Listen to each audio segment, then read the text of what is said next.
हमारे बीच हमारे गुरु भाई भाई आए हुए हैं। मैं उनसे प्रार्थना करता हूँ कि गुरु महाराज के अनमोल वचन हम आपको सुनाएं। जय गुरुदेव।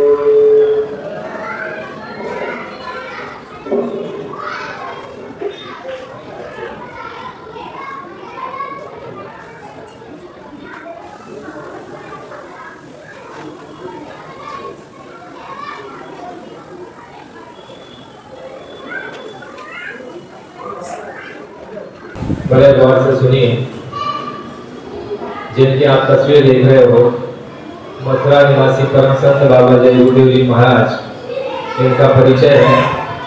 बाबा जय गुरुदेव जी महाराज ने कहा कि उनका नाम जो गोस्वामी जी महाराज का नाम बना, जो आप पौधा लगाते हो, जिसको पूजा करने के बाद आप जल अर्पण करते हो, वही नाम इनका है। और दूसरा परिचय बाबा जी ने कहा कि मेरा आश्रम मथुरा में है। ये दो परिचय बाबा जी ने दिया। और तीसरा परिचय बाबा जी का ये रहा, बाबा जी ने कहा कि जय गुरुदेव नाम ना मेरा है, ना आपका है, न किसी पेड़ का है, न किसी पंछी का है, न किसी पशु का है। बाबा जी ने ये कहा कि जय गुरुदेव नाम किसका है? उस प्रभु का। बाबा जी ने कहा किस प्रभु का? जिसके लिए गुरु महाराज ने कहा कि सभी देवी देवता ब्रह्मा विष्णु महादेव, गुरु महाराज ने कहा ईश्वर ब्रह्म पारब्रह्म और महाकाल, ये सारी रचना की जिन्होंने उत्पत्ति की है, यानी जीवात्मा के जो सच्चे पिता है, यानी जो जीवात्मा के जो सृजनहार है, यानी जो सृजनहार, जो रचयिता, कुल मालिक, जिसे वाहेगुरु कहो, सत्पुरुष कहो, अनामी प्रभु करो, उस मालिक का नाम ये जय गुरुदेव। गुरु महाराज ने कहा कि जय गुरुदेव नाम की आप परीक्षा पहले कर लेना। 3 परिचय आप सुन रहे हैं, आगे भी परिचय आएंगे। पहला परिचय बाबा जी का नाम, दूसरा परिचय बाबा जी का स्थान, मथुरा में जो आश्रम बना है दिल्ली बाईपास आगरा रोड पर मधुबन में। और तीसरा परिचय बाबा जी ने कहा कि मैं जय गुरुदेव नाम का प्रचार पूरे हिंदुस्तान में करता हूँ और असली हूँ, नकली नहीं। यानी जय गुरुदेव नाम किसका? उस प्रभु का। स्वामी जी महाराज ने कहा कि सबसे पहले तुम इसकी परीक्षा करना। बाबा जी ने ये 11 दिसंबर सन 1959 में जय गुरुदेव नाम को जगाया और देश के अंदर में ये हमको आपको संदेश बाबा जी ने दिया कि ये जय गुरुदेव नाम उस प्रभु का है। जैसे कभी समय था कि राम नाम की महिमा थी, राम नाम को जो है महात्माओं ने पहले जगाया, सिद्ध किया। बाबा जी ने क्या कहा कि कोई भी नाम तब तक वो जो है सिद्ध जब तक नहीं किया जाएगा तब तक वो काम करने वाला नहीं है। बाबा जी ने कहा राम नाम को पहले सिद्ध किया गया, फिर राम नाम से शक्ति यहाँ पर धरती पर आई। उसके बाद जो भी राम कहकर के पुकारता था उनकी रक्षा, हिफाजत और उनको सहायता मिलती थी, उनको सांसारिक में भी लाभ होता था और आत्मा को भी उनको कल्याण होता था राम नाम से। स्वामी जी महाराज ने कहा इसी तरह से कृष्ण नाम आया। इससे पहले सतयुग में गुरु महाराज ने कहा कि नारायण नाम से भक्त प्रहलाद का उद्धार हुआ। अब आप ये कलयुग का समय जब देखेंगे तो कलयुग में आप देखिए विठल नाम आया, पांडुरंग नाम आया, कबीरदास जी ने जो है साहिब नाम लगाया, मीरा जी कहती है गिरधर नागर, राधा स्वामी, स्वामी जी महाराज ने इसी तरह से उस मालिक के नाम को जय गुरुदेव कह करके पुकारा। तो स्वामी जी महाराज ने कहा कि उन अनंत नामों में से ये जय गुरुदेव नाम है। और आगे स्वामी जी महाराज ने कहा कि तुम पहले जय गुरुदेव नाम की परीक्षा कर लेना, मेरी बात को सीधे सीधे मत मानना। तो कहा कि परीक्षा कैसे करोगे? बड़े ध्यान से सुनिए, आपके काम की बात है। सोसाइटी के प्रेमियों को भी आग्रह किया जाएगा कि आपके काम की बात है, आप इसे सुन लीजिए और इसको सुन करके अपने जीवन में इसका परिचय करना। बाबा जी ने कहा कि जय गुरुदेव नाम को कैसे आजमाओगे? सबसे पहले आप गौर से सुनिए, जो छोटे छोटे बच्चे और बच्चियां जो स्कूल में जाती है, तो आप लोगों का जब एग्जाम का समय आ जाए बच्चियों, तब आप क्या करना, एग्जाम में आप बैठे हुए हो और आपने अभ्यास किया है, अभ्यास करना है पूरे साल भर, और आप एग्जाम में बैठे और एग्जाम में बैठते समय प्रश्न का उत्तर आपको याद नहीं आ रहा है। ठीक है, होता है ना ऐसे, प्रश्न का उत्तर याद नहीं आता क्योंकि समय बहुत कम रहता है, उसी समय में सब कुछ लिखना होता है, तो प्रश्न का उत्तर हम भूल जाते हैं अक्सर।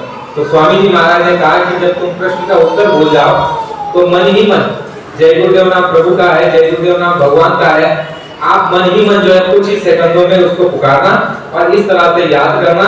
तो बाबा जी ने कहा कि जो तुमको प्रश्न का उत्तर तुम भूल चुके हो वो तुमको याद आ जाएगा, फिर तुम आपके एग्जाम में उस उत्तर को लिख लेना और बाबा जी ने कहा कि तुम अच्छे मार्क्स से पास हो जाओगे। पहले तो आप ये परीक्षा कर लेना। बाबा जी ने कहा कि हाथ कंगन को आलसी क्या, पढ़े लिखे को फालसी क्या। बाबा जी कह रहे हैं कि जय गुरुदेव नाम तुम्हारी संसार में भी मदद करेगा और अंदर जब साधना करोगे, जो साधक होते हैं, जो आंतरिक लोगों में जाते हैं, अपने 9 द्वार को खाली करके 10वें द्वार से निकल करके अन्य खंड ब्रह्मांडों की जब सैर करती है जीवात्मा, तो वहां पर जो भी संकट आएंगे ऊपर के लोगों में, वहां तुमको जो है कई शक्तियां रोकेगी, तुमको फंसाएगी, तुमको माया जो है वहां पर भरमाएगी। तो स्वामी जी महाराज ने कहा वहां भी तुम्हारी मदद करेगा। ये जय गुरुदेव नाम संसार में तुम्हारी मदद तो करेगा, अंतर में जब साधना करोगे तो वहां भी जब संकट आ जाएगा तो जय गुरुदेव नाम पुकारोगे तो सहायता होगी। बाबा जी ने कहा कि जब अंत समय में, मरने के समय जब जय गुरुदेव नाम पुकारोगे तो वहां भी तुम्हारी मदद और रक्षा होगी। तो बाबा जी ने कहा कि लोक और परलोक दोनों में ये जय गुरुदेव नाम तुम्हारी सहायता करेगा। लेकिन कैसे करेगा? जब आप उस सत्संग के वचनों को सुनोगे, जब उसके ऊपर अमल करोगे, विचार करोगे, उसको आजमाओगे, तब आपको अनुभव होगा। और जिस दिन आपको अनुभव हो जाएगा तब आप फिर क्या कहोगे कि नहीं, बाबा जी ने जो बात कही थी वो बिल्कुल सत्य थी और उसको हमने आजमाया है, तो बाबा जी सच्चे महात्मा है। फिर उसके बाद अगला जो तुम्हारा कार्यक्रम शुरू होगा वो कौन सा? आत्म कल्याण का। यानी संसार में तुमको लाभ पहुंचा देंगे, पहले तुम्हारा फायदा करा देंगे, क्योंकि संसार में जब तक आपको लाभ नहीं होने वाला तब तक आप जो है आत्म कल्याण के रास्ते पर बिल्कुल नहीं चलोगे। ये सिद्धांत है।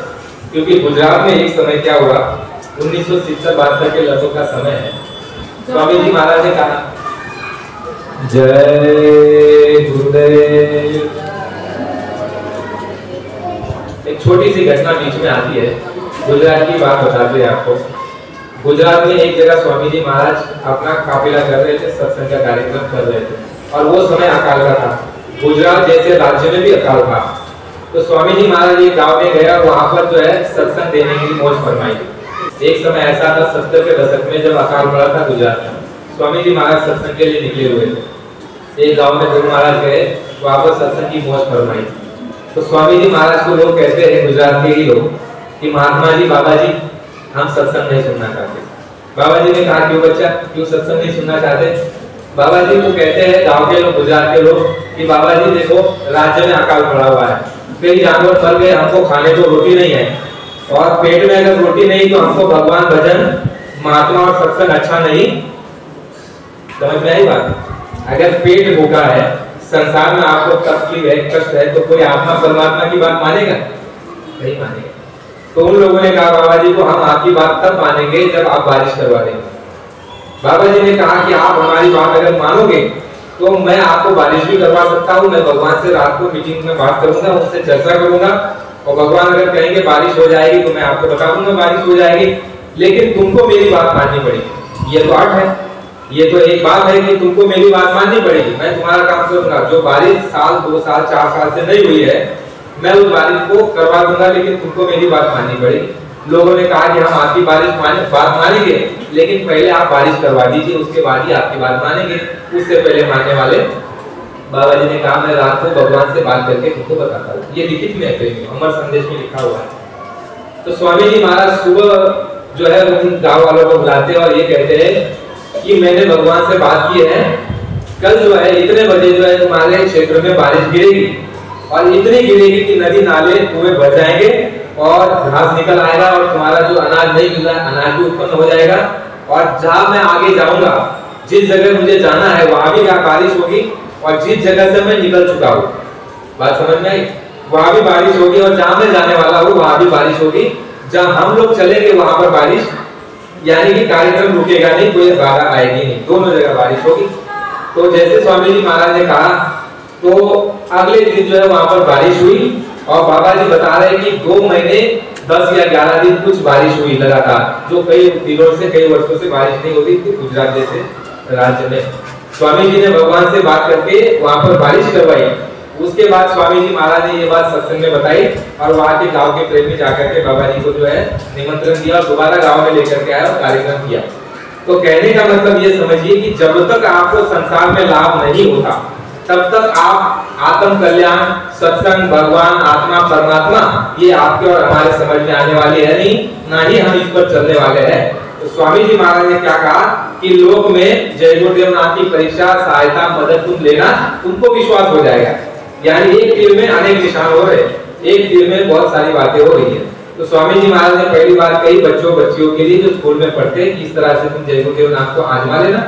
दूसरी परीक्षा ये करना कि तुम्हारे घर में जब कोई आदमी आधी रात को बीमार पड़ गया और जिसको मतलब असहाय पीड़ा और दर्द उठी है, बहुत तकलीफ है, कष्ट है, तुम अस्पताल में नहीं जा सकते या फिर डॉक्टर तुम्हारे घर में नहीं आ सकता, ऐसी परिस्थिति में बाबा जी ने कहा कि तुम जो है घर में से चीनी का दाना निकाल करके अपने हाथ में लेना और जय गुरुदेव नाम भगवान का है, जय गुरुदेव नाम भगवान का है, ऐसा बोल करके उसके मुंह में डाल देना। स्वामी जी महाराज ने कहा कि जितना भी अगर छटपटाने वाला आदमी हो, जैसे ही उसके मुख में प्रसाद जाएगा उसको रात भर आराम से नींद आ जाएगी और उसकी तकलीफ गायब हो जाएगी। लेकिन जैसे भोर होगी, सुबह होगा, तुम जो है अस्पताल ले जाना या डॉक्टर को बुला करके लाना, वो तुमको इसीलिए परिचय होगा ताकि तुमको मालूम पड़े कि जय गुरुदेव नाम सच्चे उस मालिक और भगवान का है जो तुम्हारी बाहर भी रक्षा करता है और तुम्हारी आत्मा की भी रक्षा करेगा। तो इस तरह से दूसरा परिचय बताया बाबा जी ने। तीसरा परिचय ये बताया कि संकट के समय में जब तुम्हारी मदद, यानी समझ लो कहीं जा रहे हो, गाड़ी चला रहे हो, जंगल में हो, या फिर जो बहनें हैं हमारी बच्चियां ये कहीं जा रही है और राक्षसी प्रवृत्ति के लोग अगर उन पर बुरी निगाह डाल रहे हैं, संकट के समय में जब कोई भी आपकी मदद रक्षा के लिए वहां पर मौजूद ना हो, उस समय स्वामी जी महाराज ने कहा कि तुम जय गुरुदेव नाम को उस समय मन ही मन लेना, कि जय गुरुदेव नाम लेना और ये कहना कि है भगवान मेरी रक्षा करो, मेरी मदद और हिफाजत करो। बाबा जी ने कहा कितना भी संकट आने वाला हो तो जय गुरुदेव नाम जब तुम लोगे, कोई ना कोई आकर के तुम्हारी मदद और रक्षा वहां पर कर देगा। प्रेमियों, बहुत सारे अनुभव पूरे हिंदुस्तान में प्रेमियों ने किया है, इसलिए करोड़ों की तादाद में जो है बाबा जी के साथ प्रेमी जुड़े हुए हैं। बाबा जी ने कहा कि ये तीसरा परिचय आप संसार में, चौथा परिचय आप उस समय पर करना, ये संसारी के लिए कहा है। चौथा परिचय जो आपको बताया जा रहा है, संसारी भी कर सकता है, सत्संगी भी कर सकता है, लेकिन सत्संगियों की परिस्थिति अलग होती है मृत्यु के समय। बाबा जी ने कहा कि जब तुमको ये मालूम पड़ जाए, श्वास श्वास पर तुमको ये समझ में आ जाए कि अब हमारी मृत्यु होने वाली है, समय पूरा होने वाला है, प्राण प्रत्येक शरीर से निकलने वाले हैं, अब हमारी रक्षा हिफाजत और हम जिंदा अभी रहने वाले नहीं है, उस समय पर बाबा जी ने कहा कि श्वास श्वास पर, ये संसारियों के लिए है, श्वास श्वास पर तुम जय गुरुदेव नाम पुकारना। बाबा जी ने कहा कि मैं तुमको वहां पर मिलूंगा। इतना ठोक बजाकर कह रहे हैं कि जय गुरुदेव नाम तुम पुकारोगे तो मैं मृत्यु के समय तुमको वहां मिलूंगा, मौजूद मिलूंगा, खड़ा मिलूंगा और यमदूतों के हवाले तुमको होने नहीं दूंगा और मैं तुम्हारी जीवात्मा को फूल की तरह ऐसे लेकर के वहां पर यमदूतों के जो कचहरी लगती, अदालत लगती है, वहां पर ले जाऊंगा और तुम्हारी माफी करवा करके तुमको उस अनुसार अगला जन्म दे दिया जाएगा। यमदूतों के हाथों के तुमको हवाले होने नहीं दिया जाएगा। स्वामी जी महाराज ने ये कहा कि जय गुरुदेव नाम नहीं लोगे तो मैं नहीं मिलूंगा, जय गुरुदेव नाम लोगे तो मैं तुमको मिलूंगा, तुम्हारी रक्षा करूंगा। बाबा जी ने कहा कि रक्षा करना आत्मा की कोई हंसी खेल, हंसी मजाक लगी नहीं है। इससे पहले आप कोई भी शास्त्र उठा लो, कोई भी किताब, कोई भी ग्रंथ उठा लो, ऐसी कहने वाली शक्ति धरा पर अभी तक नहीं आई जिसने ये ऐलान मंच से किया हो कि तुम जय गुरुदेव नाम लोगे मौत के समय पर तो मैं तुमको वहां मौजूद मिलूंगा और मैं तुम्हारी जीवात्मा की रक्षा और हिफाजत करूंगा मौत के समय। ये बात स्वामी जी महाराज ने और सभी प्रेमियों ने अनुभव किया। सत्संगियों की अलग बात है। स्वामी जी महाराज ने कहा कि सत्संगी नहीं भी पुकारेंगे तो भी मैं उनको अंत समय में लेने के लिए आऊंगा और उनको अगला जन्म मनुष्य देगा। एक देखिए एक घटना बताते हैं, एक घटना आपको बताते हैं। यहाँ पर महाराष्ट्र में खलाने गांव में, खलाने गांव के मास्टर है, वो पारोला में रहते हैं। दोनों मियाँ बीवी नामदानी सत्संगी, बड़े प्रेमी आदमी, दोनों मियाँ बीवी सत्संग में जाते, ध्यान भजन करते, प्रेम विश्वास सेवा देते, सत्संग के अंदर जाकर के सेवा करते। एक दिन ऐसा हुआ कि जो देवी जी की स्त्री थी उनको खून की उल्टी हुई। ध्यानपूर्वक आज इन बातों को सुनना। जो हमारे प्रारंभ में जितनी श्वासों की पूंजी मिली है उतनी ही हमको खर्च करने को मिली है। श्वासों की पूंजी समाप्त होते ही बाबा जी ने कहा कि कोई अगर खा रहा है तो खाते खाते लेट जाएगा, कोई गाड़ी में बैठा है तो गाड़ी में बैठे बैठे लेट जाएगा। गुरु महाराज ने कहा कि जो भी आए हैं सबको जाना है, समय पूरा होने के बाद उनको जाना पड़ेगा। स्वामी जी महाराज ने कहा कि भाई जय गुरुदेव नाम तुम्हारी मदद और रक्षा कब करेगा, जब जाने वाले हो और अकाल मृत्यु होने वाली है। याद ध्यानपूर्वक आप सुनिए, अकाल मृत्यु आपकी होने वाली है, उस समय पर अकाल मृत्यु से आपको बचा लेंगे। लेकिन श्वासों की वृद्धि यदि समाप्त हो गई तो आपकी जो वृद्धि होगी, लेकिन जीवात्मा की रक्षा करेगी। जय गुरुदेव। तो हमारी सत्संगी बहन की और खलाने के गुरुजी थे उनकी, वो देवी जी, उनको खून की उल्टी होती है। खून की उल्टी हुई, उसके बाद उनको अस्पताल ले जाया गया। अस्पताल में 2 दिन 4 दिन रहे, इलाज करवाया।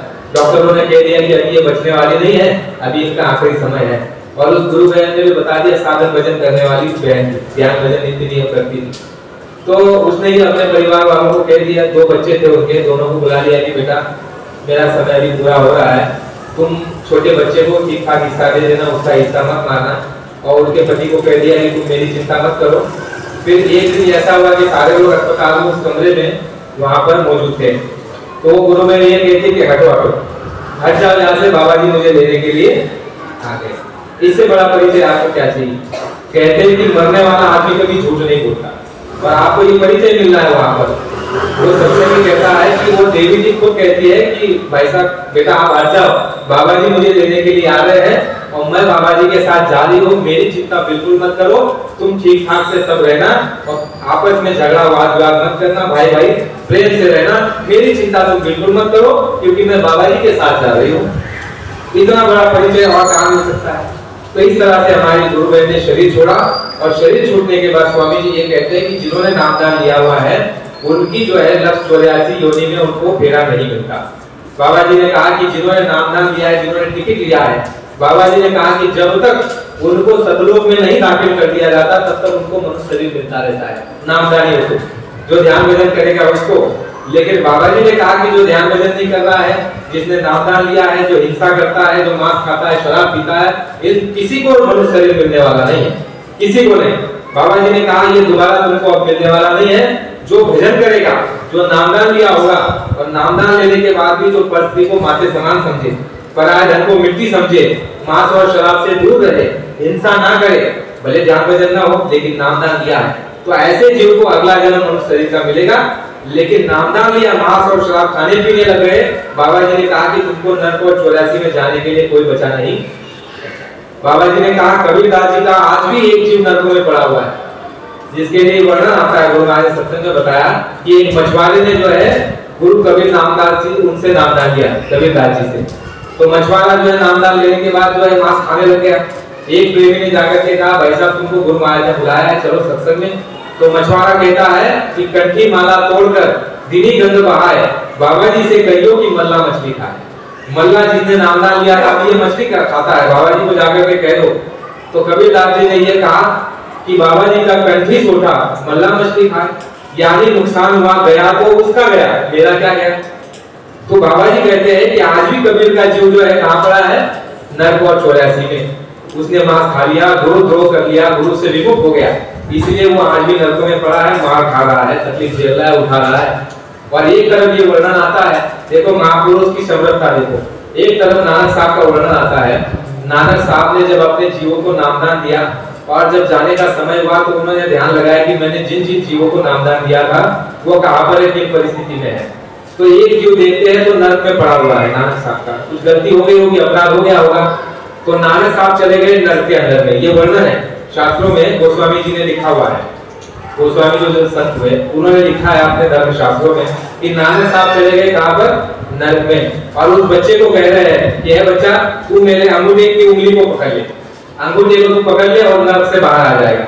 लेकिन वो जीव भी देखो सत्संग सुना होगा तो उसके अंदर दया है, प्रेम है, करुणा है, कोई गलती होगी तो बात अलग है, लेकिन सत्संग सुना है।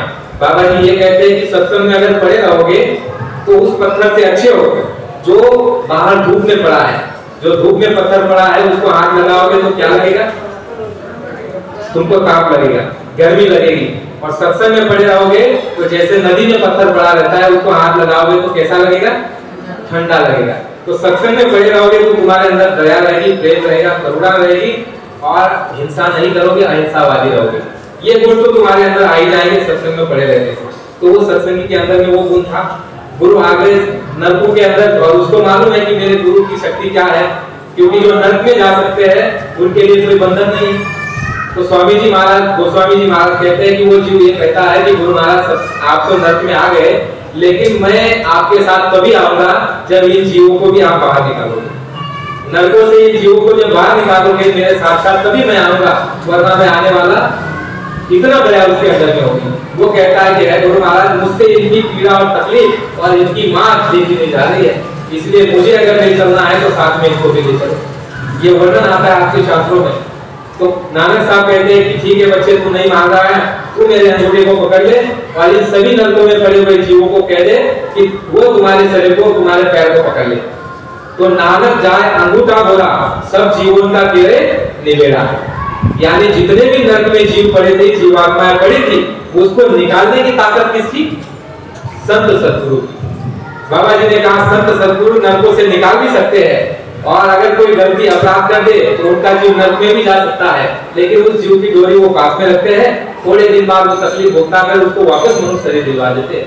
तो स्वामी जी महाराज ने कहा कि जय गुरुदेव नाम की परीक्षा तुम इस तरह से करना। पहला परिचय जो गुरु महाराज ने दिया कि जय गुरुदेव नाम प्रभु परमात्मा का है, मेरा नाम यह है, जय गुरुदेव नाम उस मालिक का है, इससे इस तरह से हमारी रक्षा मदद और सहायता होगी। और चौथा परिचय बाबा जी ने ये कहा, बड़े गौर से अभी आप चौथे परिचय को सुनो।